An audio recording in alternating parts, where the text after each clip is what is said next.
Hey, Mind, Health, and Wellness with LaJune, Coach Tamika, Jasenia. Welcome, welcome, welcome. It is Sexual Assault Awareness Month, as well as Stress Awareness Month, as well as Autism Awareness Month. Gosh. And I'm saying that because all those things are in alignment with sexual trauma because there's so many autistic kids or special need kids who are not potty trained or nonverbal are higher at risk of being sexually assaulted and can't express that. Um, why I'm mentioning stress awareness because you experience stress. You know, you reliving that over and over again of what happened to you. So that's why I'm bringing those up as well. I'm LaJune Singleton. I am a health and wellness coach, a board certified health coach, nutritional lifestyle coach, life coach, trauma informed coach, childhood trauma coach, and special needs coach. Tamika, How do you follow that with June? How do you follow you follow that with everything that you do. I'm like, what do I say here? like, what in the world? Shit. Over here. I'm glad I'm not the only one that was like, All right. Coach Tamika Lloyd. I am a coach for women over 40, helping them find out who they are. I am also a relationship coach, board certified coach, author, speaker, and that's all I got. That's all I got. So I'm a I forgot I was an author. I'm an author and a speaker too. we're doing great here. We're doing great. It's your turn, Jasenia. Oh, Come man. on, drum roll, drum roll. I'm like, what do I say? Jasenia, right? Miss Jasenia. Let's see. My pride and joy right behind me. It's my two children. I wrote a book called Jessie. It's my memoir, childhood to early adulthood. And I'm a coach. I've been doing workshops recently and just started my new consulting company. I do, my side is doing events, but it's because of my love for people. So any time I can bring people together, I love it. So that's what I got. I'm ready for this conversation for sure. Yes. And if you need an event, I'm just saying, y'all need to call Jasenia because I gave her a shoestring budget and like no time. And it was the best baby shower for my daughter I ever seen. And people still talking about that baby shower. You did. I didn't do nada. I didn't do anything. Listen, I just had to take a little shot. She said a shoestring budget. That Yeah, is she hilarious. did. She did say that. She I did. Like, yeah, it's like next week. I mean, it was a short period of time. And yeah, but that's a whole nother, issue. Yeah, that's my other life. That's my other life. Hey, we can definitely say we are all individuals who have experienced sexual assault, and this is what healing looks like. Many a times we try to mask it because I've gotten so many comments and DMs in regards to what I've posted about myself and my experience of being sexually assaulted. And I had one lady who said she's 72 and she still has nightmares of her experience of being sexually assaulted. And I just think it's so important. And I had another lady who is also in her 60s who said that, it still comes up for her sometimes. And I just think it's so important for individuals to know that you don't have to continue to either blame yourself for the longest. I blame myself, and I was a kid being molested from infancy up until about 10. And I was blaming myself. How can you blame yourself and you're a child and this is a teenager who should have known better? And I've heard somebody say, well, individuals are fast. It's because what they're wearing. It's because they're flirting too much. It's because of all these things. And it just blows my mind that that's the thought process. And the even sad part is it comes from women. Mm-hmm. Mm-hmm. That's the part that breaks my heart. This is coming from other women. Oh, well, she shouldn't have had that on. I don't care if somebody got a shoestring on. I don't get it. I don't get it. So we'll go with you, Jasenia. Good segue. Because I can't take credit for that last conversation, the awareness that was brought to me about that conversation of it doesn't matter what a girl is wearing.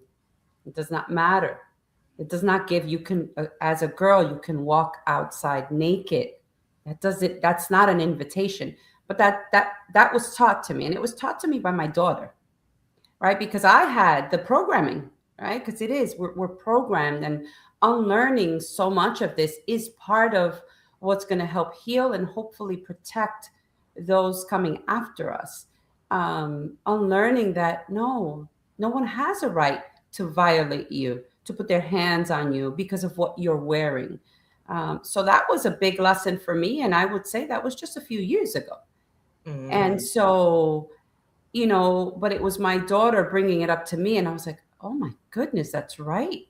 Why? And then going back to blaming ourselves, it's how we stay in that perpetual repeating, right? It's the guilt, it's the hiding. And, I know recently I posted something about one of the ways we protect ourselves is gaining weight, right? Because it's like, don't look at me like that. As long as I'm, it's one of the beliefs that we have that being overweight, we're not going to be attracted, right? That's a lie.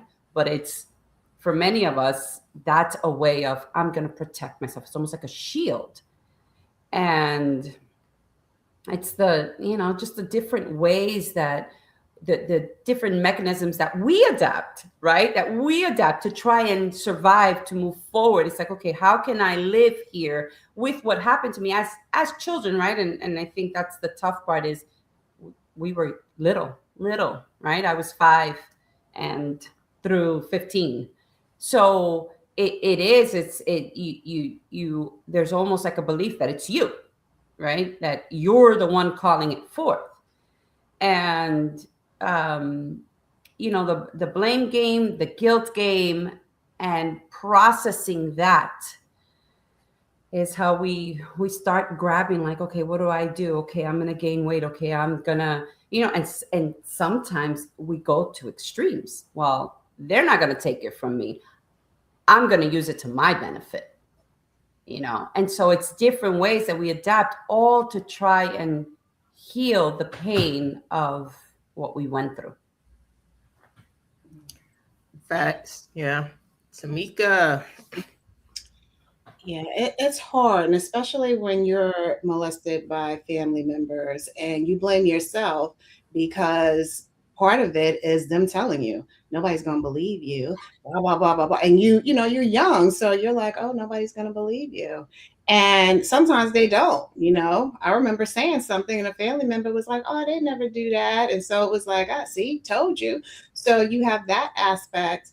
And with the what you wear, I knew that was wrong when I was raped because I was wearing a gray, oversized Champion sweatsuit. So I knew that it didn't have anything to do with what I had on because rape is about power. It doesn't matter what you have on. That's why some people go after the elderly. Some people go after it doesn't matter. And you're right. It's the survival mode. because I know that's what happened to me. It's like after that, I'm like, you know what? My best friend is, ice cream and this and that, and I want to get bigger because if I'm bigger, no one will look at me. And until a friend of mine who is at the time, she was probably 5'2", weighed 300 pounds, and she was assaulted on a train. So I'm like, well, that ain't gonna work either. Like, what's going on? So, all the things that I thought I needed to do to protect myself, the only thing it did was make me crazier and made me have health issues. And it really wasn't until I had to face the fact that it wasn't my fault. I did not do anything. I did not do anything. I was just prey. That was it. And that was hard for me to even grasp. I was vulnerable. You're little. There's nothing you can do. You're little. And until I really got help and then going to different, groups with other women who experienced trauma, like that's how I worked my way through it. I love my therapist. God bless her. I always send her a good birthday gift every year because with me was a lot. But it wasn't until, you have to start healing, because if you don't, and when you talk about it, because some people talk about it and then they relive it while they're talking about it. I can talk about it. There is nothing going on in here. It's like saying the weather is sunny. Yep. If you can't talk about it, if you talk about it and it's bringing you back to that place, stop talking. Stop talking. Unless you're doing it in therapy, stop. Because all you're doing is just hurting yourself. Make sure you're in a safe space for that. But get help. Get help, and it's not your fault. Like LeJune said, you could have had on a string. I don't care. You could be out there ass naked. It's not your fault. I think that's the thing that, a lot of people, as you said, they'll talk about it and they'll say, oh my God, I'm reliving it. I'm being triggered by just talking about it. And I knew when I was in a healing space and I was better, because I used to, after I was sexually assaulted, I started having dreams of being molested. My molester, he's not mine, but the molester and the person who sexually assaulted me were sexually assaulted me at the same time in my dream, and I couldn't wake up. I was on pain meds and muscle relaxers because I was just in a car accident at that time. And I just was angry and triggered. I was punching holes in the wall. And for years, I wouldn't talk about it. I got a call from the sexual assault therapist, and I was at a then friend's house, and I was like, I don't need therapy. And she said, I think you do need therapy.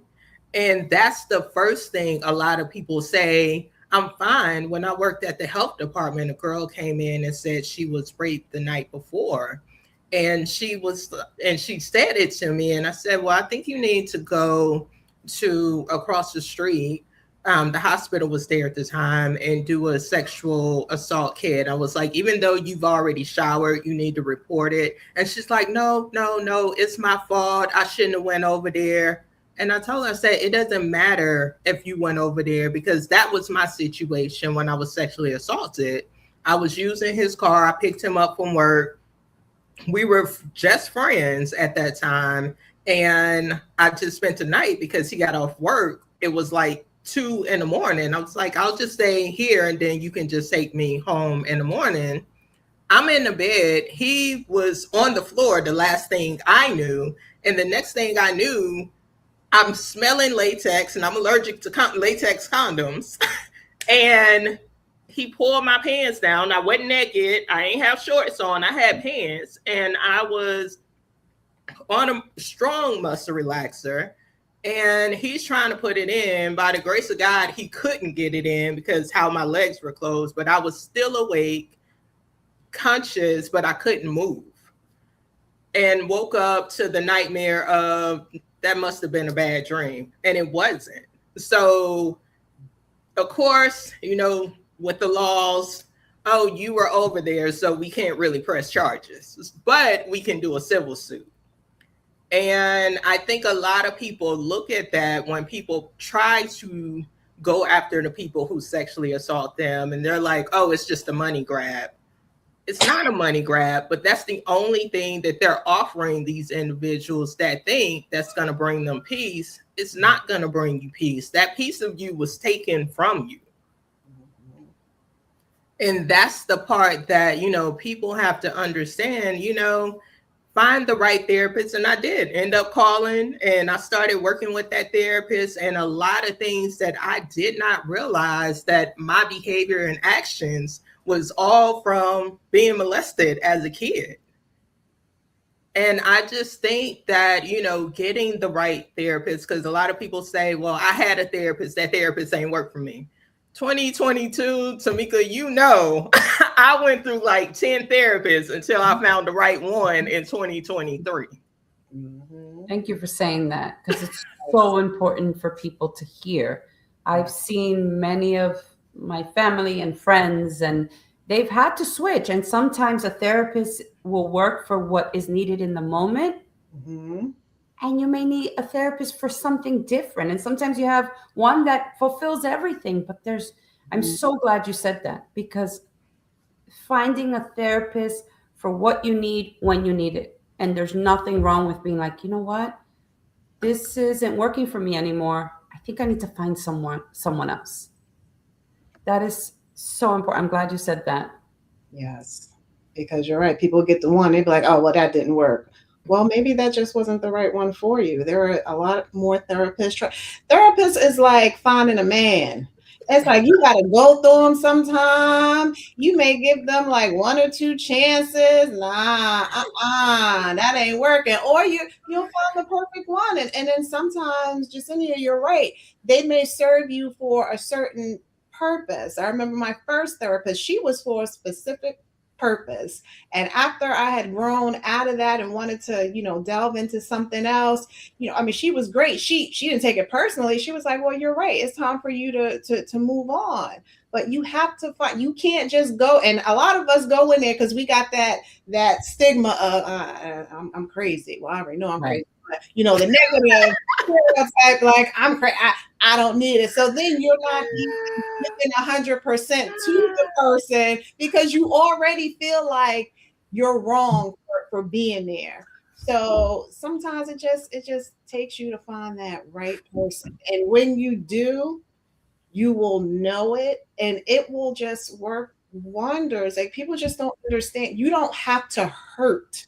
You don't have to stay in pain, because that pain is what you're seeing the world through. So if let's say you single and you want to meet somebody, you're looking at this person through your pain and not for the person for who he is. So you have to clean that up in order to get to the next phase of your life. You got to put in the work.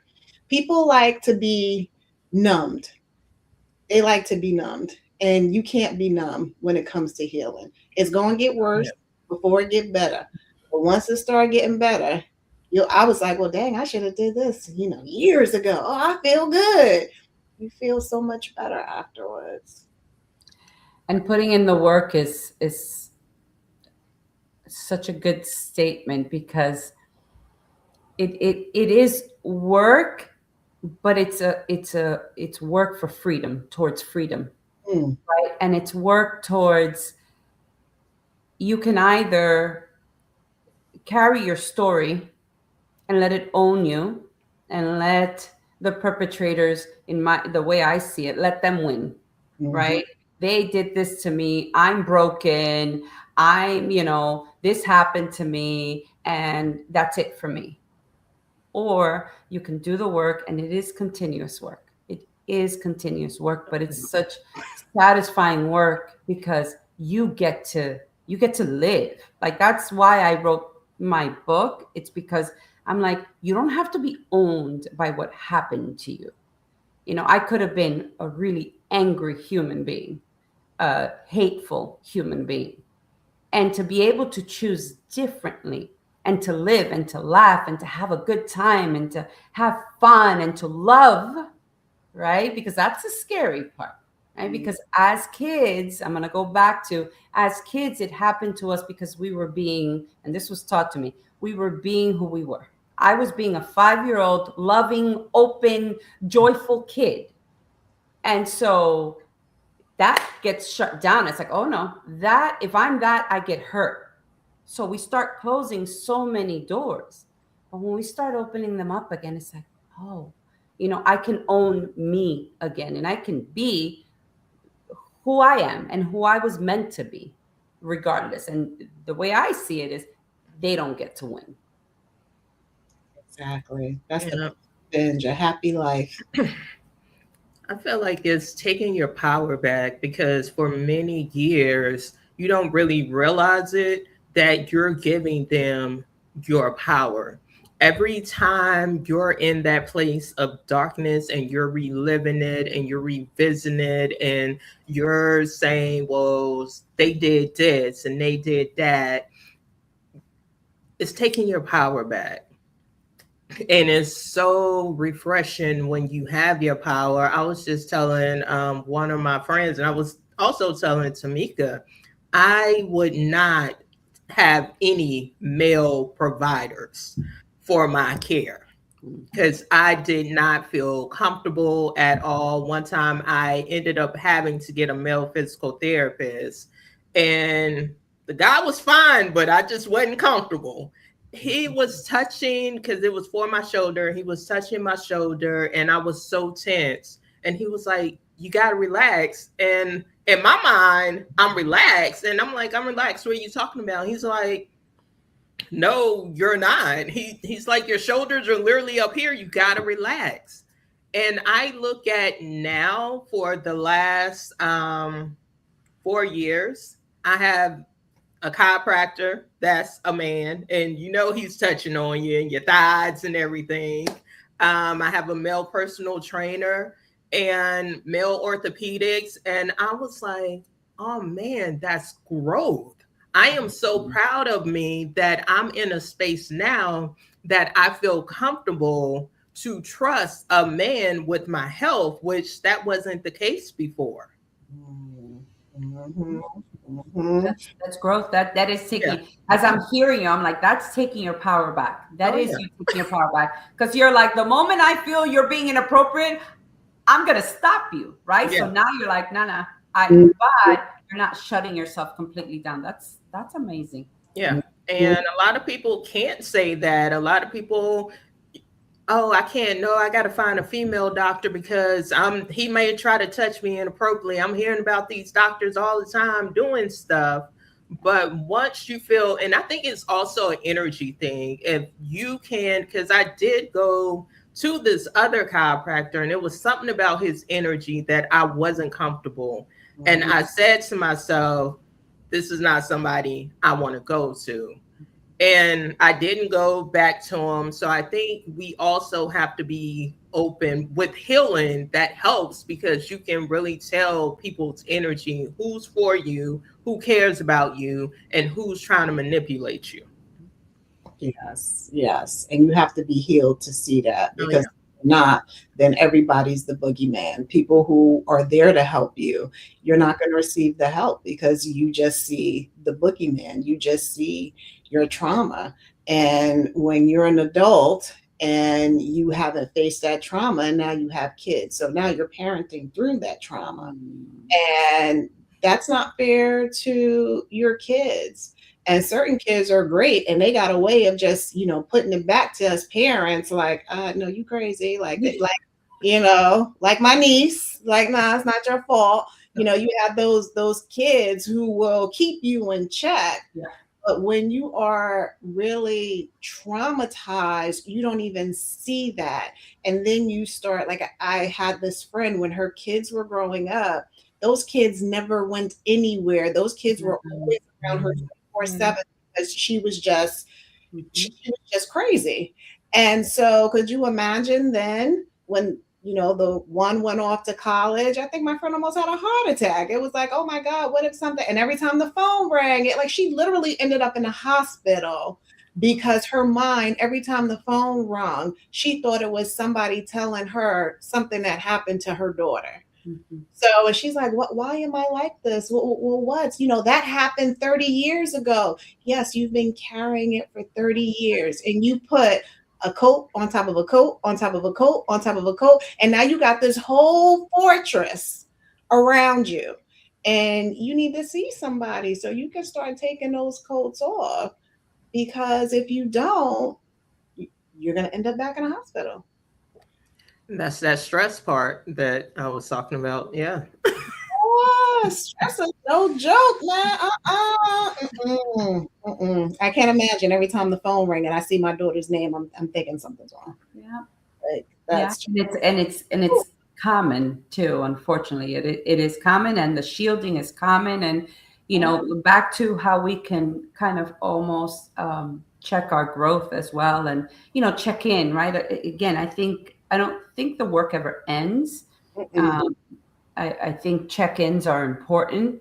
And I think back when I was raising my kids, so I have a daughter and a son, and equally, right? Because it happens to boys too. And I think because thankfully now it's being spoken of more, but before it was like, no, and if it was a female abusing a male, it's like, no, you're supposed to, be like, oh, wow, look at me, especially if they're a young teenager, like 13 or preteen 12. It's like, oh no, that's, it's looked at differently. So there's just layers and layers. And I love that coat analogy for so many things. But when I was raising my children, I made it a point to talk to them often. And still to this day, I remember I was watching a movie and I saw something. I was like, wait a minute. And my daughter was at college at the time. And I called her and I'm like, was there something I missed? Is there something you didn't tell me? It's like still it's like you try. And so I try to be as open and communicative and aware. And the reality of it is, if you read my book, you'll see that it happens in broad daylight. It can happen while people are in the room.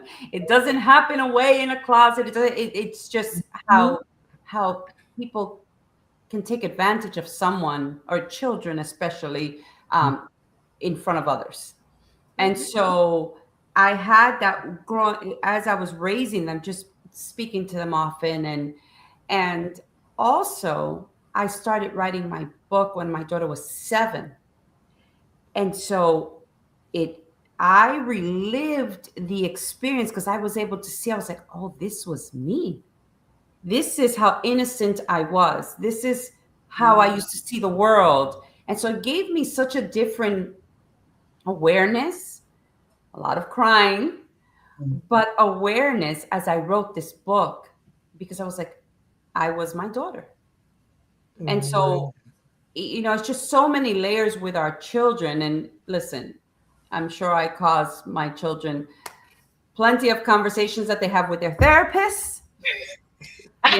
So not going to say perfect mom, but it's, as we grow, as we try, as we heal and unlearn, our children also can be that mirror and that gauge. And it's important to not throw our stuff on them to the best of our ability. Yes, exactly. And you have to have an open relationship with your kids. Kids are smarter than we think they are. Yeah. They know more than what we think they know. So having that open line of communication, I always laugh. Even now, some of the stuff my daughter will call me and tell me, I'm like, you ain't have to tell me that. Then on the inside, not on the outside, because I done trained her. You tell me absolutely everything. I want to know what it is. I want to know, because if one of your little friends tell you, oh no, this is this, I'm here to tell you the truth. So, but backfiring on me a little bit, but it's okay because I love it. I love it. She's grown now, so it's whole different conversations, and I'm like, okay, I created this. Yes. But what I know is If something is ever wrong, and my daughter has always been like that, and I know with Jacinia, it's the same with your children. If Mhm. something's wrong, they come to mommy. They come to mommy, and that's how it is, and that's how it should be. And when we have these open relationships with our kids, so they know that it's safe. Like I used to tell my daughter when she was little, if somebody tell you not to tell your mommy something, say okay, and then you come back and you tell your mama. That's what you do. That's what you do. If someone is touching you, come tell your mama. If they say they gonna kill me, they gonna do that. Okay, I won't. And you come back here and you tell your mama. You let your mama worry about it. You're not in trouble. Yes, you're not in trouble. You're in trouble. Keywords. They're like, oh my God. And you never know what that manipulator is saying to them. And especially if it's like a family member, because it's a person who 9 times out of 10 known them forever. And so they're like, oh, I may get in trouble. What? Nah, you tell your mother you ain't never in trouble. Never. Yeah. And if it's not your if it's not your mother, your father, there is someone. There is someone. So you talk about our children, and yes, they know. Come and tell me anything. And I've always said, like, sometimes I'm like, what? But I'm like, all right, I can gather myself again. Because I'm not going to claim to be perfect, but it is it's that space, not only for them, but for their friends also. Yes. And so I've had, since they were little, like I've heard some stories and I've had to intervene in some things. And I'm like, oh dear, where are your parents? But they don't have that support. And I'm like, listen, I'm here. I'll be everybody's mom. Like I have so many children. Like I have the 2 I gave birth. I have my stepson who's older. And then I have an array of children, because I'm like, this is a safe space, because I think along the way also what I learned is we forget that we were once children. And so as adults, we want these children 10, 15, 18 to respond the way we would. They don't have the experience. They don't have the tools. They don't have the knowledge. They don't have the awareness that we do at this age. And so the expectations of how could you, why didn't you, or, didn't you think of this? No, they didn't, because they don't have all that experience in them to know if this, then that. And I mean, listen, we can go down a whole rabbit hole, because then there's that whole freeze, where it's like, even if you know what to do in those moments, you just become a statue. Yeah. So, but yes, very important, as best as possible, to have an open relationship. And yes, Tamika, I agree. There were conversations that I was like, okay, this is the conversation we're having. Breathe. All right, we got this. But at the same time, thank goodness you have the openness, the trust to have these conversations with me. Yes. And one thing you said, I also want to reiterate, is when you said talk to somebody, because sometimes your child may not feel, you can be the best mom, the best dad in the world, but sometimes they just may not feel comfortable expressing certain things to you. So, okay, express them to someone. Maybe you got an aunt, an uncle, somebody, tell somebody what's going on, because it's okay if you're talking about it to your friends, but if they're on your level, odds are you need more help than that. So talk to someone. And then parents have to realize if their child does go and talk to someone, don't take it personally. Because some parents get mad. Like, how dare you tell such and such? It don't matter who they told. It doesn't matter. Just work on getting them the help that they need and letting them know, you know what? At least you told someone. Because our children are holding things in because they don't know where to go. And they are relying on their friends. And again, there's nothing wrong with you talking to your friends, but certain issues you need more guidance because your friend is on your level. Yeah. If I ever got a problem to this day, I'm not discussing my problem with someone that's on my level. I'm discussing my problem with someone who went through it already because they got the answers. They got I may vent, but I don't need you to solve it because you're on my level. Right. Yeah. Someone who's above me. So I'm actually going to also, with that, just this whole speaking up, right? Because it's an important part. And it happened to both of us as far as family members being told and then not believing us. And so if your family is not believing you, find somebody that does.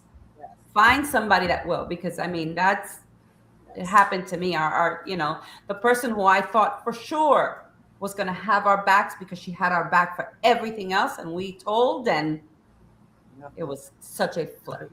So you find someone that will listen. You find someone that you can talk it through with. Yes.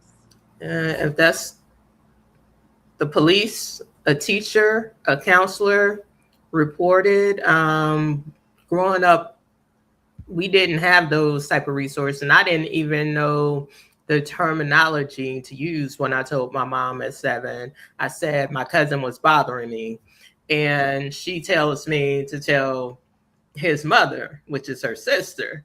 And I just shut down. I lost my voice. I was like, okay, well, it's no point in me ever coming to you for anything because you didn't protect me with this. And like you said, in daylight, he would intentionally throw the ball in the woods because we lived in a wooden area.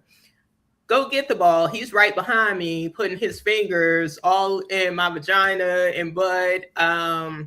I remember one time, one of my other cousins on my father's side, they were then friends, and he's taking me home. He kept putting me on his back and kept putting his fingers up on my butt and my vagina. And I kept trying to get down, and he kept putting me back up. And those are many signs that can be right in front of you where tickle monster. Mm-hmm. Look at where they're tickling your child. If it's above the stomach, absolutely fine. If you notice they're going below or they got their hand in between, pay attention to those. Those are signs where we often ignore and think it's just innocent play. Or, oh, well, trying to force your kids to hug strangers. Yep. Or family members that their energy is saying, no, I don't want to hug them, but no, go hug Uncle so-and-so. That's your uncle. Mm-hmm. No, if your kids are saying, no, I don't want to, do not force them because they're kids. I work with kids. Tamika knows I work with kids. First thing I've never met some of these kids before. I'll walk in the house, these kids will run up to me and hug me because they know my energy. Their parents are like, oh my God, they're not like this. And some are, everyday kids, and some are kids with special needs. Same thing with animals. My friends call me Animal Whisperer. I was at Tamika's house, and first time I met her grandson, he ran up to me and he's like, will you play with me? It was her daughter's goddaughter was like, hey, will you play with me, please? And I'm like, okay, sure. And everybody's like, you want to play with them? But that's what, it's that energy. They recognize who is safe and who they can trust. Yeah. Even if it's a teacher, and teachers now, I don't understand what's going on with these teachers. I saw something on social media. This woman said her 10-year-old was getting text messages from his teacher that was buying him clothes and jewelry. Ma'am, why do you want a 10-year-old?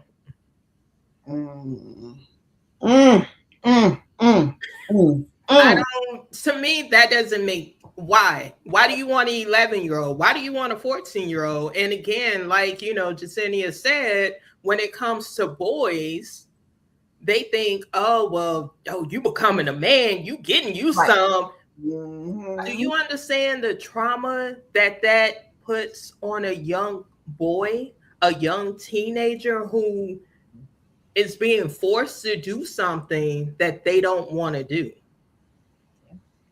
That's traumatizing. And I think that the tough part here is sometimes they don't know. So, something's being done to them that feels good,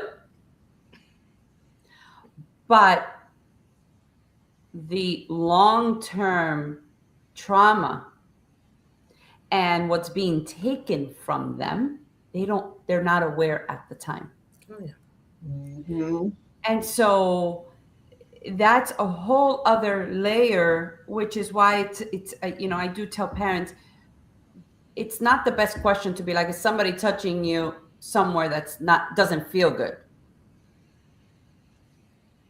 That may not be the case, because the experience, unfortunately, because it's so twisted, it's not that the sensation may be uncomfortable. For a lot of us it is, but for some may not be.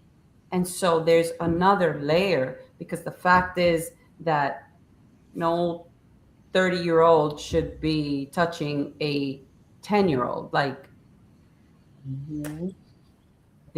again, we go back to the awareness of a child who's innocent, who's all loving, who just wants to play and just wants a bike. And, it's all the things. I say that because it's all the things that I was given and promised, right? A beautiful necklace, a brand new bike, and $5 at the time to go to the bodega and get candy. Are you kidding me? That was like gold, right? And so, and then it becomes twisted, because it's like, oh, but this person really likes me. They love me. They love me. They're giving me things. And these are all the layers that then later on we carry and into relationships. Then it's like, wait, you love me or this is what love means. You give me things, you buy me things, it means you love me. No matter how you treat me, you can smack me around, but you're giving me things. You're providing for me. So these are all the layers that can come out of what happens to us as kids, especially being sexually abused.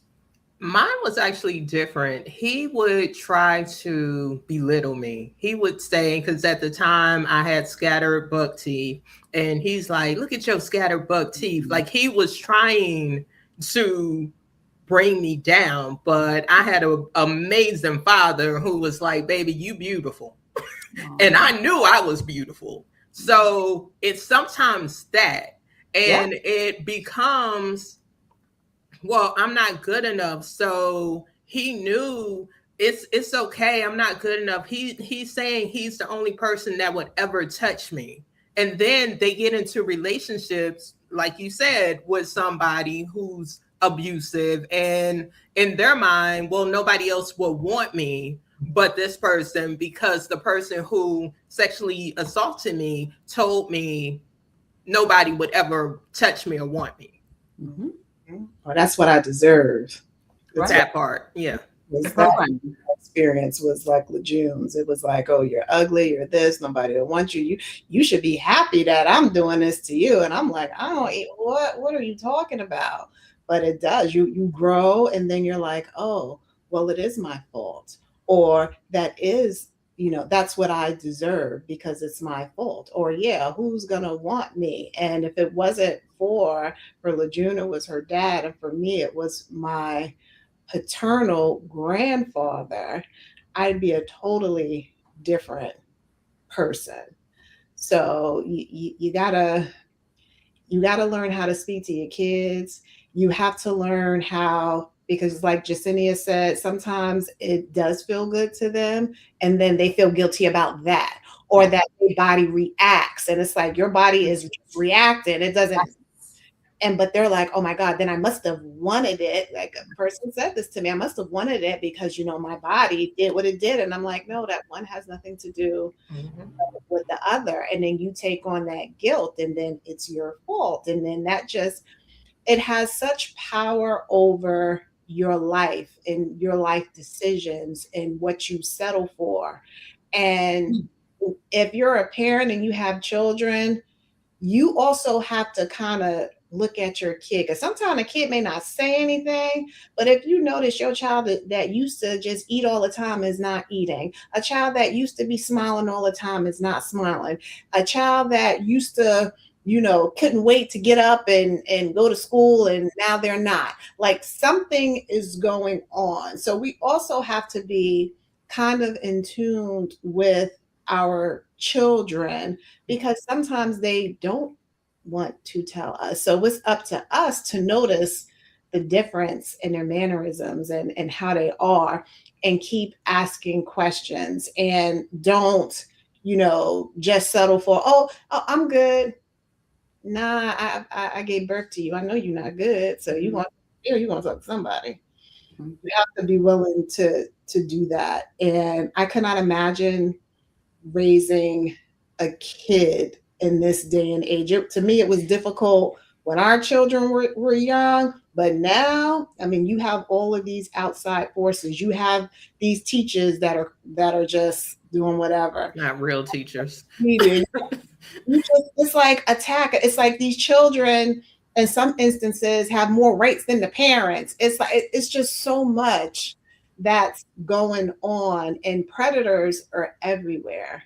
And what they have access to, right? Oh, yeah. What these kids have access to, what this gives them the ability to connect to and see and be exposed to and be caught up in. I mean, that's a whole podcast in and of itself. Mm-hmm. And you have adults on gaming systems or Snapchat or Instagram pretending to be other kids to lure these kids in. So that's something in itself, and we're just giving these kids too much freedom to do things where we're not checking or putting parental advisories or things on their phones or looking, or now parents are knocking on the door. My mom ain't never knock on the door. She like, I pay the bills here, so I'm walking up in here.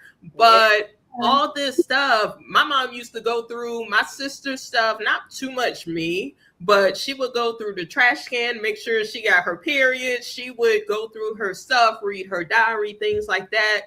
We need to get back to that. I ain't have a diary, so she couldn't read nothing. But I was like, we need to get back to that. I had a friend that said her stepdad, when she was in the first grade, used to come and check her out of school just to molest her. And she said, I wonder why the teachers and the principal never questioned, why was he checking me out so regularly?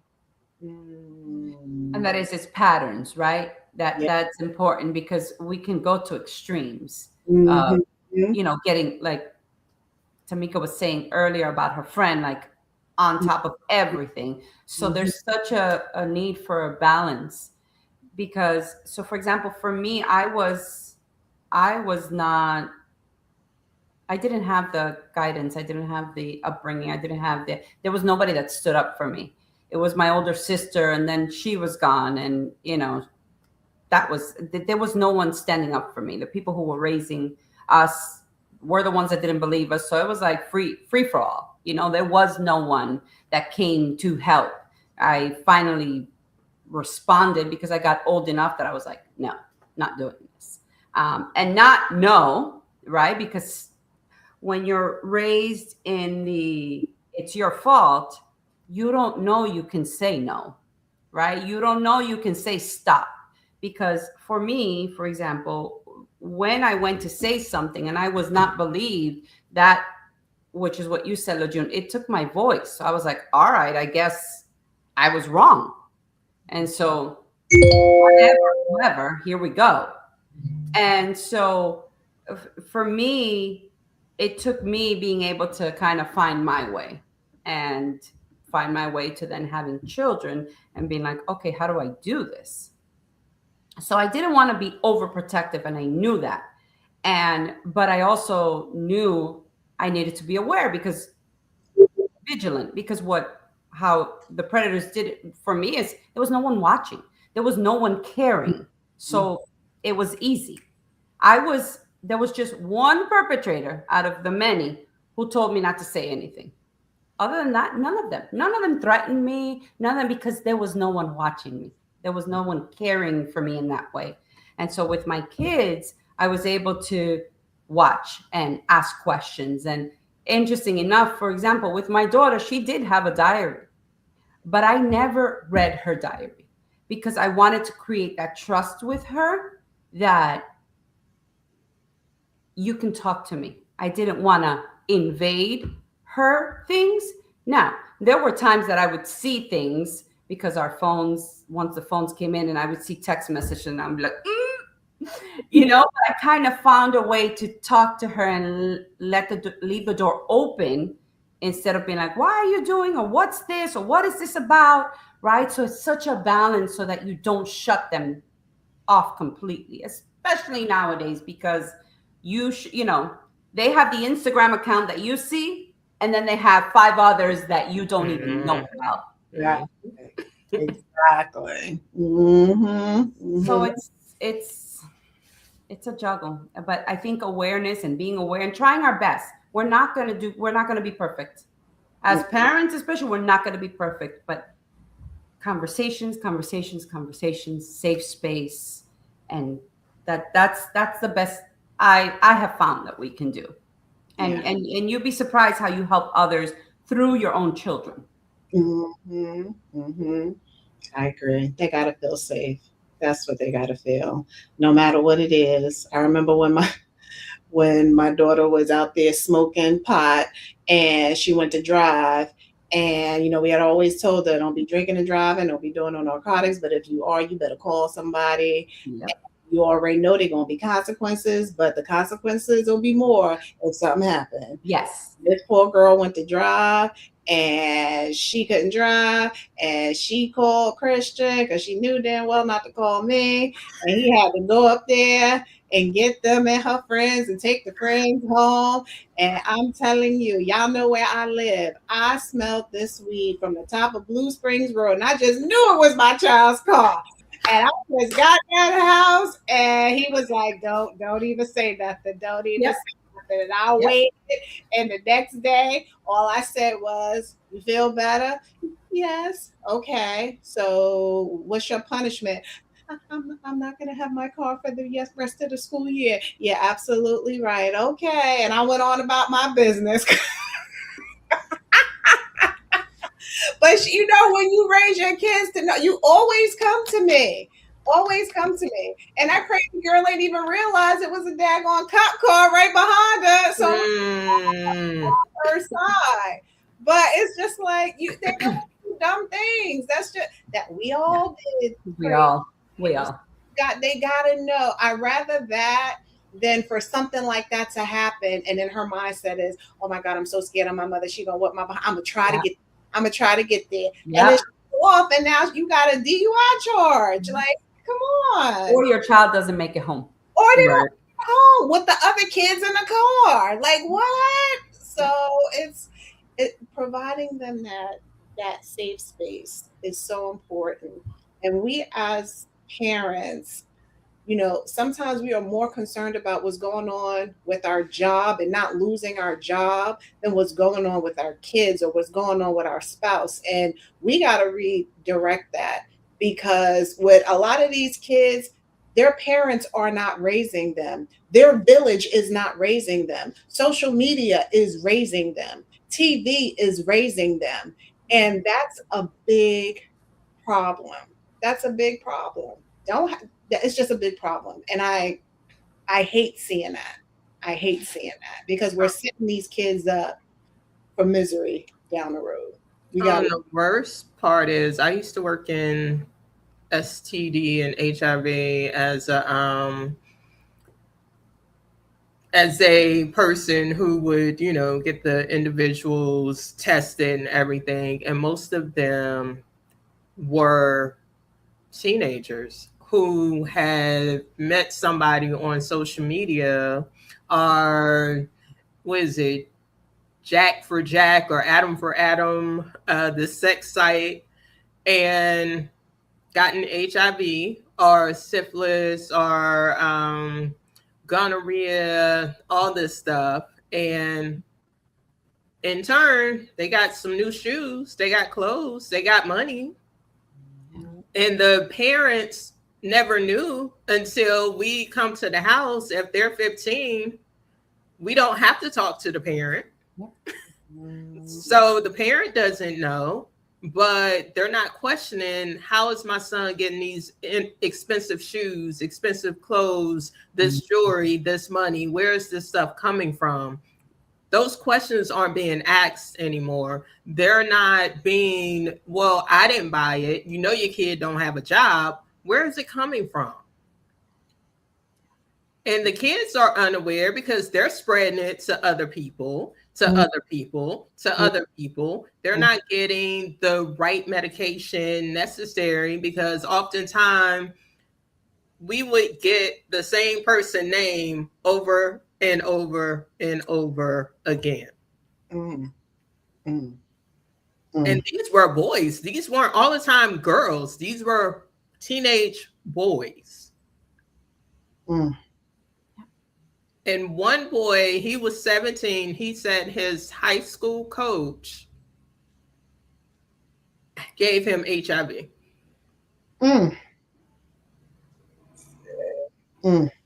Conversations are so important.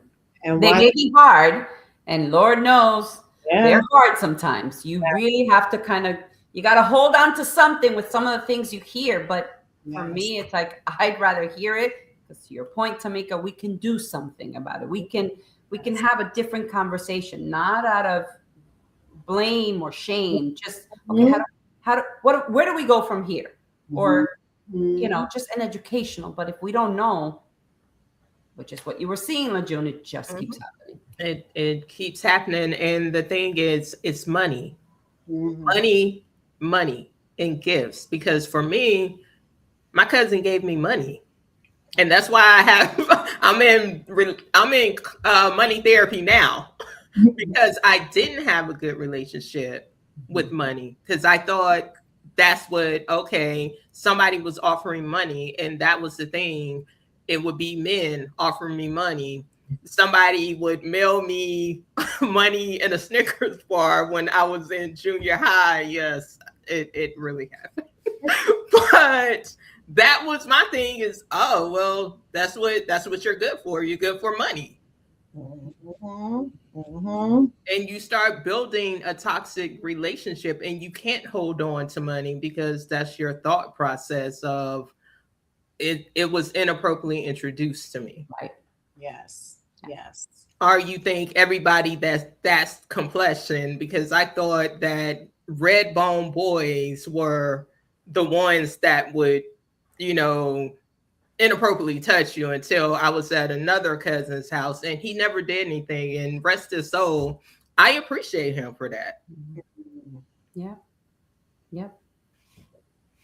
So I just think we have to start paying more attention to our kids. I get that we got bills and we're trying to take care of everything, but we gotta start paying attention to these kids. We gotta start paying attention to who comes in our homes to watch our kids.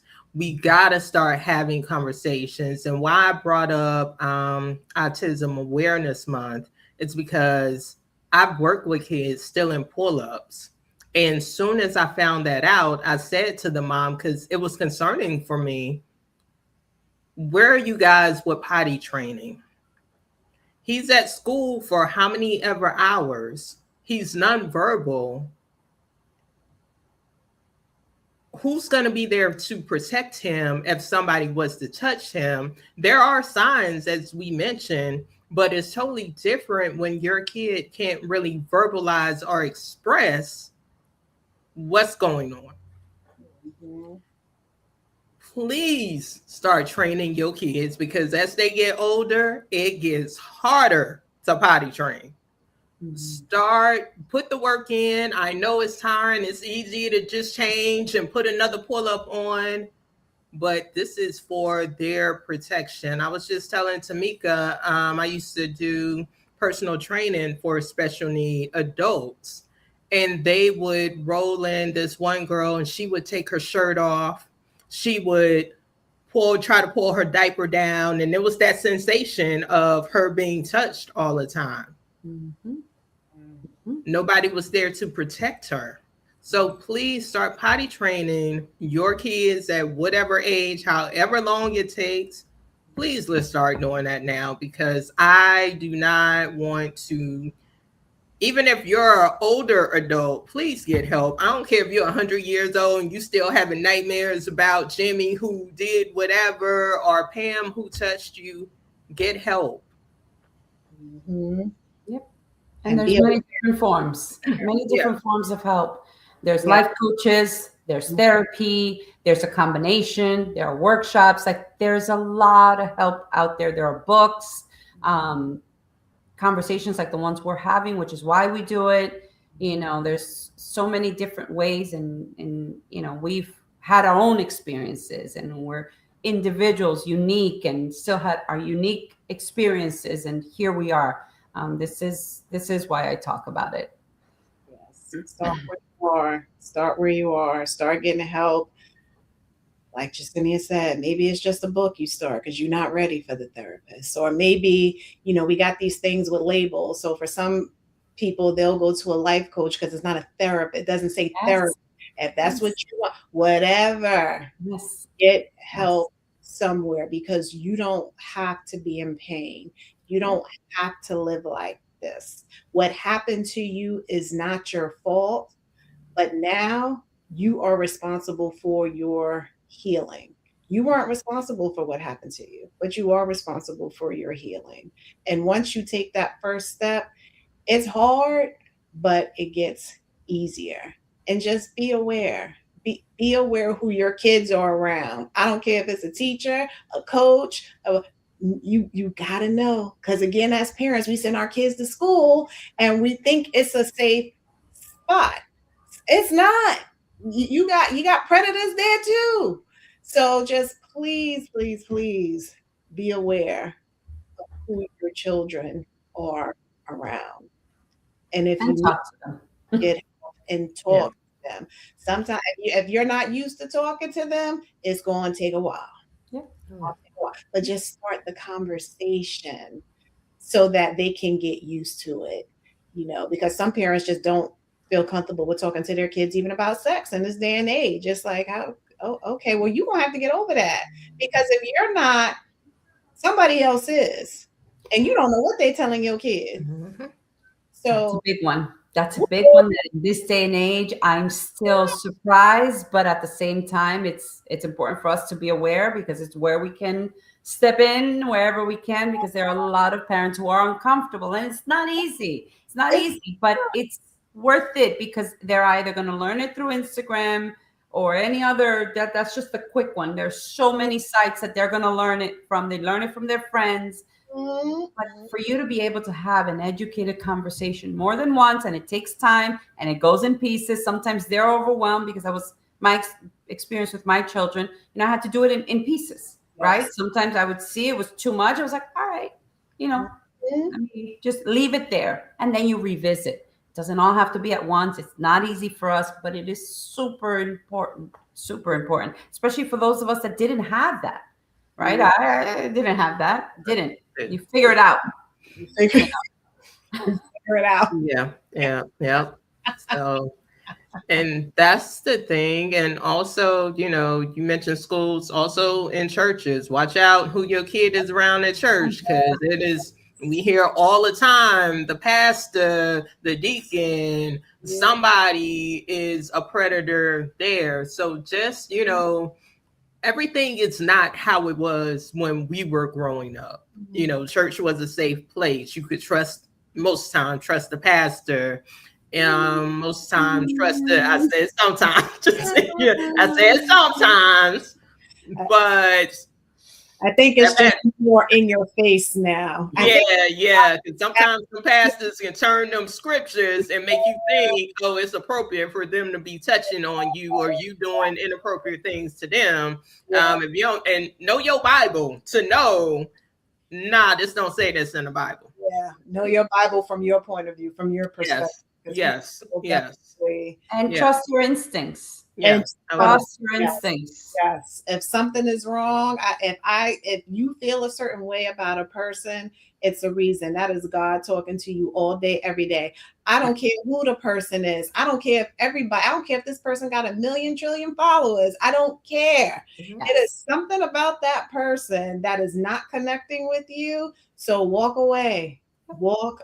Always trust your instincts. And we don't.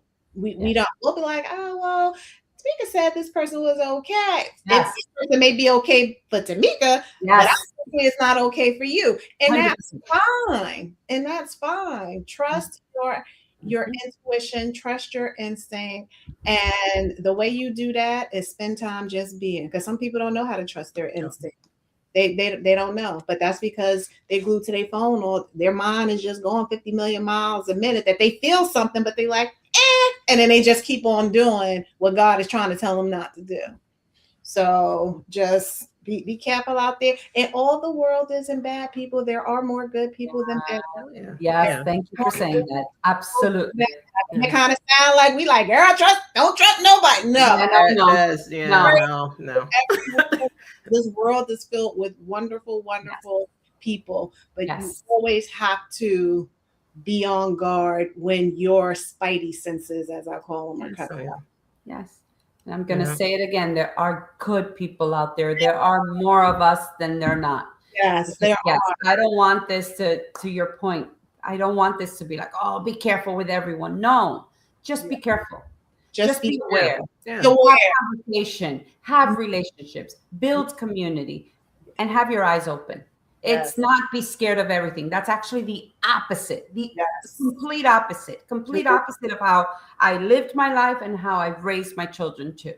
You know, it wasn't like, no, you can't go over there. No, you can't sleep over. No, but we're going to talk it through. Right? We're going to have a conversation. We used to say, be aware and be vigilant every time. Yeah. Because you just don't know. But yes, there's more of us than them. Come on. Yes, there are. More God's people, great people out there doing great work. Unfortunately, sometimes the bad apples, you know how that saying goes. And it just seems, especially now when people are so divided and you would think it's doom and gloom at every corner. It is not. The world is a happy place. But if you keep focusing on that doom and gloom, that's all you're going to get is the doom and gloom. So stay off the news, people. Build community. Find the people. It's why I started doing the workshops, because I'm like, I've got to do something to bring people together because this is what's needed and it's important. And when we come together, we see that there's more of us out there. Exactly. Agreed. Because I get people that say all the time to me, I do Uber sometimes in the wee hours of the night, and I get pastors that will get in the car and be more scared than anything. You driving this late? You make sure you go home after you drop me off. And I'm like, I'm good. I know God got me in some rides that I accept are taken away, and I always look at it as that's God. God didn't want whatever reason that person to be in the car with me for whatever reason. So I always look at it like that. But I definitely thank you, ladies, for always educating, advocating for the community, for other mothers, for parents, for kids, for other women in general. It is just so important. And I get all the time so many women who aren't supported, who don't have anybody to lean on or to talk to about what's going on. And a lot of the mothers that I work with, I'm hearing they'll say, yeah, I was sexually assaulted when I was little. And it's like, okay, well, did you get therapy? No. So you're trying to navigate as a parent and still struggling with what you're going on. And I think a lot of people don't understand. Most time we do end up attracting what we've experienced of unhealed people. So if, you guys are looking for clients, tell people where they can find you, any events that's coming up. Jasenia always got something going on. I'll be texting her. I'm like, you available this day? Oh, I got, and I'm like, shit, you got something every day. No, I'm kidding. I'm trying to get myself out there. I'm trying to help people. Hey, I love you booked and busy. I love it. I just be throwing more dates at you. I'll be like, what about this day? Like, okay, I can make something work here. Put a corner in there. I put you in there in the corner. Yeah, so.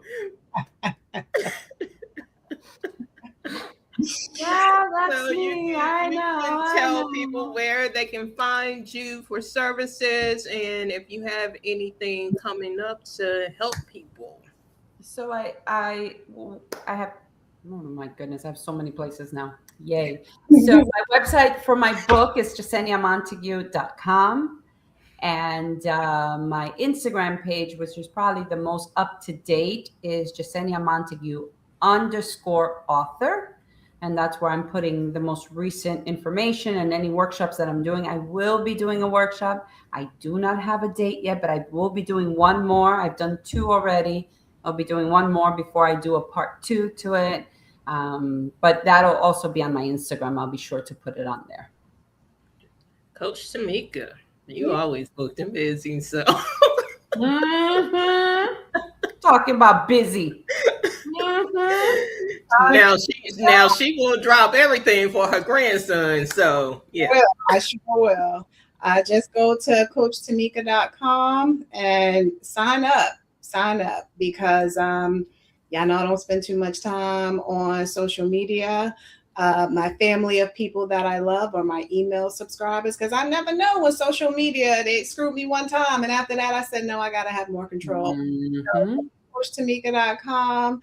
Sign up for my emails and you will get all the information of what's going on. I do have something planned probably for the end of July for overworked women that are over the age of 40. I like to just call them my Gen X people because I love helping Gen X women. So that's probably coming at the end of July. But to get all the information, CoachTamika.com.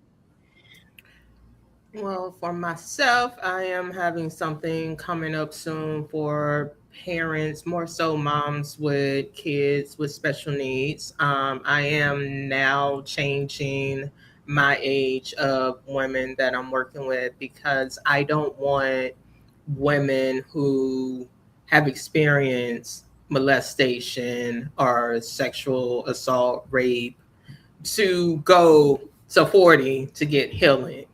So if you are a teenager, 20s, 30s, 40, 50 to 100, I am opening to work with you guys. You can go on LajuneSingleton.com or you can email me at LajuneSingletonLLC@gmail.com.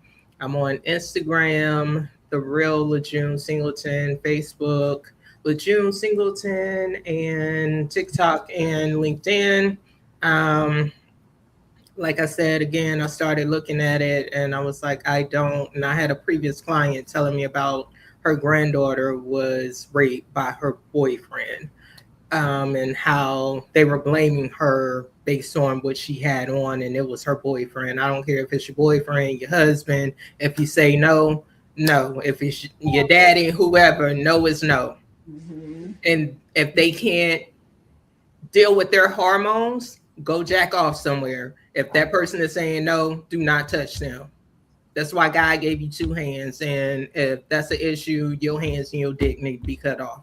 I'm sorry. And if you're a female and you touching little kids, your hands and your clit need to be cut off. So that's how I feel about it, because I don't play about when it comes to kids' safety and let alone women and males as well. So that's how I feel about it.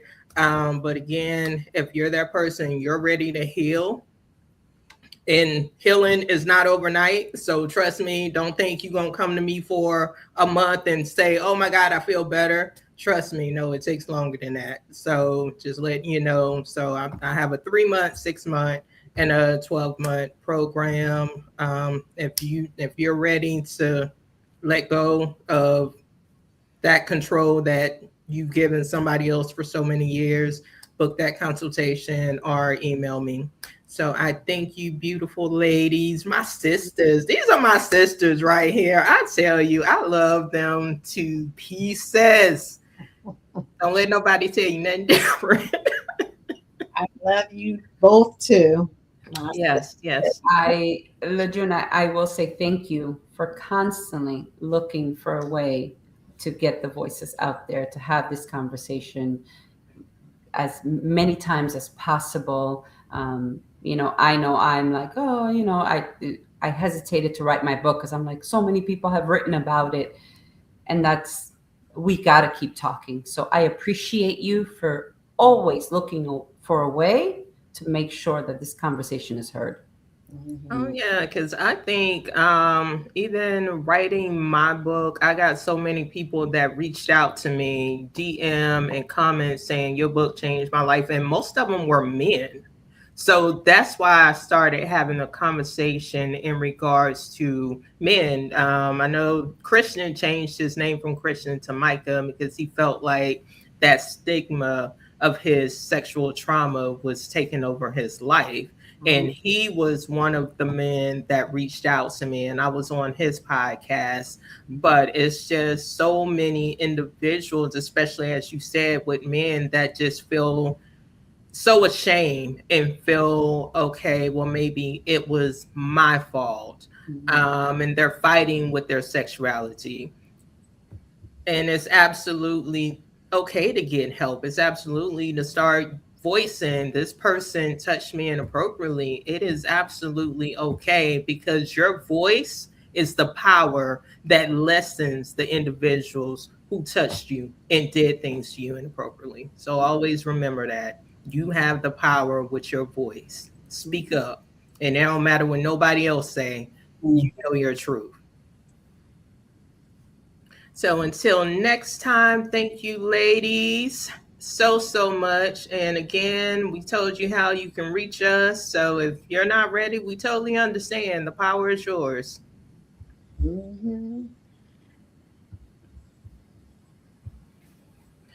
Thank you, beautiful.